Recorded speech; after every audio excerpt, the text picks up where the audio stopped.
I've moved a lot of times in my lifetime and I've made a lot of mistakes. A lot of mistakes that cost me time and money, caused me a lot of stress and hardship. So I decided to make a list of things that might help you out when you're moving to the greater Tampa Bay area.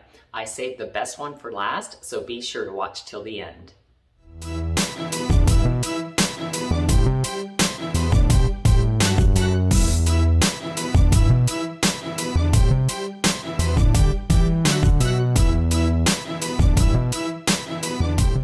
Hi everybody, thanks for tuning in to my channel Living in Tampa, where it's my goal to show you everything you need to know about eating, sleeping, playing, and living in the greater Tampa Bay area.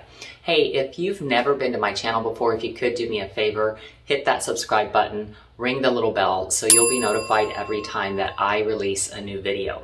So today's video is going to be all about the mistakes that I've made in the past and the moves that I've made in my lifetime. I have moved a lot. So I am married to a Navy guy. My dad was in the Army, so needless to say, we moved every couple, 2 or 3 years, if not more often than that, depending on where my dad or my husband were stationed. So I am a pro when it comes to moving, but I have become a pro because I made a lot of mistakes during those moves. So this is a list that I kind of came up with that I'm hoping will help you guys when you make your moves so you don't make the same mistakes that I did. So let's get started. Number one is going to be furniture. So a lot of times you want to keep all of your furniture, and I understand that. I mean, you spend a lot of time shopping for this furniture, you've invested a lot of money into it, and I was the same way. I wanted to take all of our furniture with us. But that's not always the best idea. So I have worked with a lot of buyers over the course of my career. I've been a realtor for almost 15 years now. And, I take that back, 16. Wow, time is flying. And I can't tell you the number of times that I've had people base the home that they are buying based on their furniture. So they look at the family room and they're like, our sectional is not going to fit here. So you mean to tell me you're going to base the decision to buy a $400,000, $500,000, $600,000 house on a $2,000 sectional? That doesn't make any sense whatsoever. So you might want to rethink taking all of your furniture. I've actually got a funny story about this. So my husband and I were stationed in Japan, and we had this couch that we just thought we had to have with us. And we did not get on base housing when we lived in Japan. For those of you that aren't familiar with what that means, on military installations, there is housing on the base that is available to the military personnel to live in, but of course it's, space available, first come, first serve. And a lot of times most installations don't have something that you can move into right away, so you have to go onto a housing waiting list and you end up renting somewhere or buying somewhere when you first move there. So that was what had happened to us when we got stationed in Japan. We did have to live off base, and we had this couch that we just thought had to come with us. And we did not think about the size differences in the homes in Japan compared to the homes over here in the United States. It is significant. And we tried to make that move of the couch into the home ourselves. And this couch would not fit through any of the doors that this house had. So there was a sliding glass door in the back of this house, and we had to carry this couch up this big hill. It was this big fiasco. Then we were trying to get the couch to fit through this sliding glass door. It would barely fit because it was so big. We ended up breaking the sliding glass door. That was our first impression on our landlord in Japan. It was not a good experience, and I do not recommend it. So please rethink what furniture you're going to take with you when you make your move. Mistake number 2 is paying for moving boxes. Have you priced moving boxes? I don't know if you've gone to U-Haul or Home Depot or even to Walmart. I bought a mirror box at Walmart just a few weeks ago. It was $20 for one mirror box. Those fancy big boxes that you can buy for TVs, those are some ridiculous amount. I want to say $40 or $50. You're going to pay hundreds of dollars to pack all of your items in if you're paying for boxes. So here's a big mistake that I made, is doing that. Don't do that. Go onto Facebook Marketplace, go onto Craigslist, and just type in moving boxes. You'll be amazed how many moving boxes you can find for free. And a lot of times the people that have used them even leave a lot of the packing material in there, so you won't even have to pay for that either. We really scored the last time that we did that. It saved us a lot of money, helped out the person that was getting rid of the moving boxes. And hey, you're recycling too, so it's good for the earth. It's a win-win. So don't spend money on moving boxes. Tip number 3 kind of ties back into tip number 1, is not taking all of your furniture. Tip number 3 is have a yard sale before you move. I have so many people that are having yard sales after they move in, and that just doesn't make any sense because you're packing all of that stuff up. You're expending your time, effort, energy on packing things up. You're paying most of the time to have them moved across the country or at least across town. Then you are spending your time and effort and energy unpacking them, finding out that, hey, this doesn't really go in this house that we bought here in Florida because our house here is kind of a coastal feeling and the house that we came from is maybe more of a cabiny type of feeling. So a lot of times the things that you have aren't going to fit in at your new house, and you try to think of that before you make the move. Have the yard sale before you make the move, then you're paying less to move those items. You're spending a lot less time, effort, and energy. So that would be tip number 3, is have a yard sale before you move. Tip number 4 is use professional movers. Now, I know they are pricey. I was very lucky for most of my life, did not have to pay for the moves that we made, because that is one very nice perk of being in the military. Although they move you so many times, a lot of times more times than you want to be moved, but they do pay for the movers. They pay for the entire move, and actually moving when you're in the military is really kind of nice because you don't have to think about anything. I mean, they will pack your dirty laundry if you don't move it out of the way. They have very good moving companies that they use, but you know what? They vet those moving companies. And so that's my advice to you, is to vet the moving company that you are going to use, because you can probably get 3 or 4 different estimates and they're probably all going to be very different. But make sure that you're comparing apples to apples. Make sure that there's fine print that you're reading, that your stuff isn't going to be like stored somewhere that while they're waiting for a truck to get full before they can deliver it to you.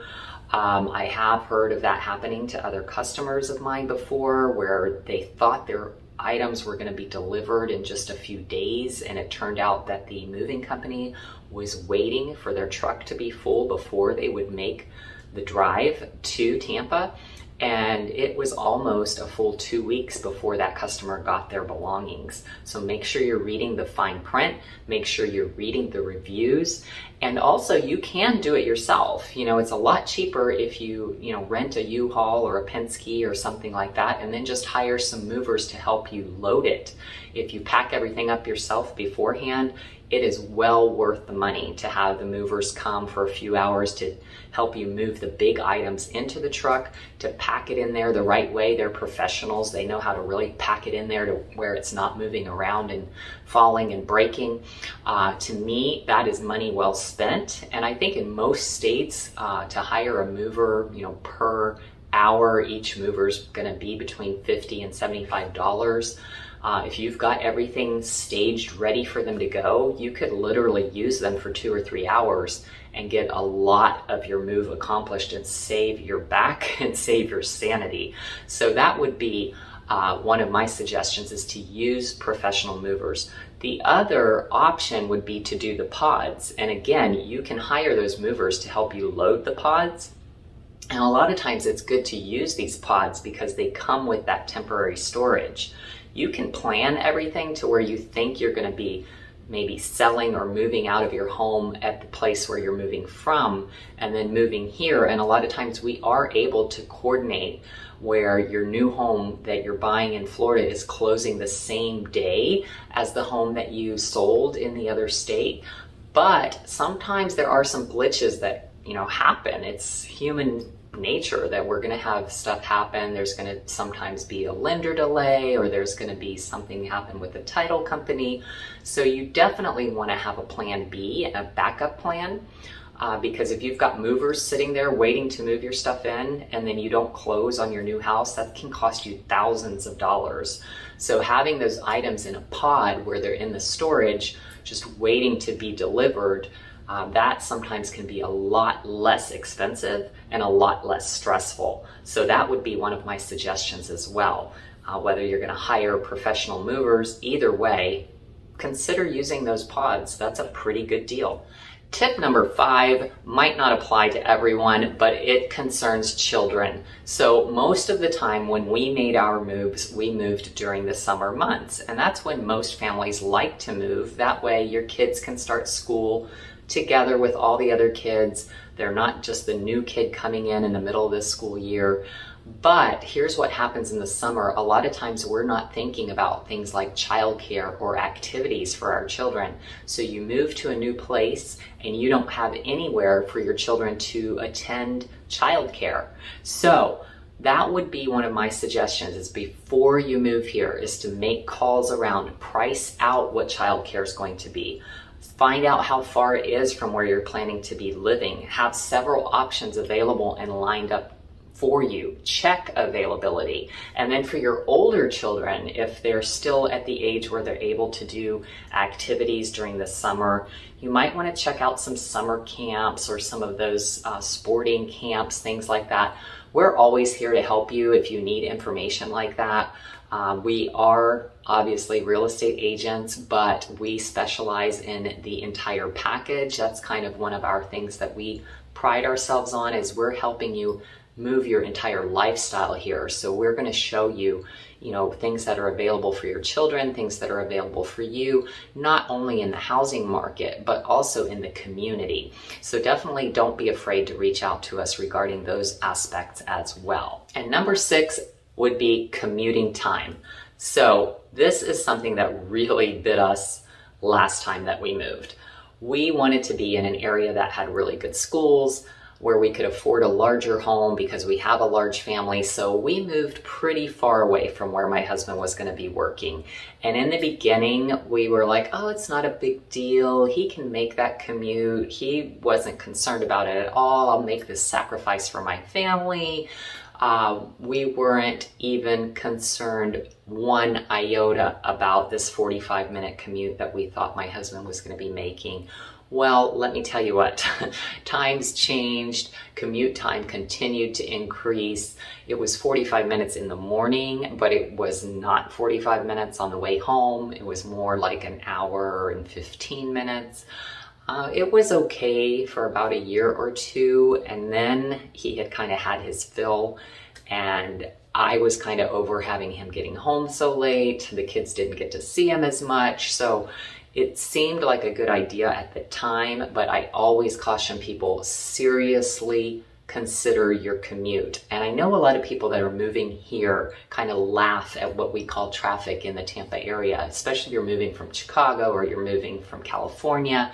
But even if you're living in those states, in my opinion, why would you, have an hour commute if you didn't have to? Now, I know sometimes that's just the way it's going to be, whether it's your budget or where your place of work is located. An hour might be the only option. But what I'm saying is to keep those options open, to really look at them, really give that some thought, because you might think it's okay in the beginning, but I will say that a long commute over time is very stressful and not something that's going to end well in most cases. So consider that commute. Number 7 is don't move to the wrong area. We have made this mistake in the past and it cost us dearly. It's really hard when you're moving from another state. You just don't know. You don't know the areas and you don't know what you don't know. So I would caution you, don't jump in too quickly. Make sure you're working with a professional and make sure that you're exploring all your options. So there's certain things that are important to certain people, and that's something that we really pride ourselves with here at our company, is we are looking at the whole package. We want to help you make that decision that's going to be right for your family for the long term. So, if you're looking for good schools, if you're looking for, an active lifestyle, if you like nightlife. We're going to take all those things into consideration. We're going to make some suggestions for you, and we're going to take you around and show you these areas, give you tours of them, familiarize you with everything. But my main suggestion would be, if you aren't moving immediately into a home, is maybe to get an Airbnb or a VRBO in some of these areas that you're considering, and just staying there for a few days to see if you really like it. Don't jump in too quickly. At the very minimum, you're going to want to make a trip here to the area. Let us take you on a little tour around.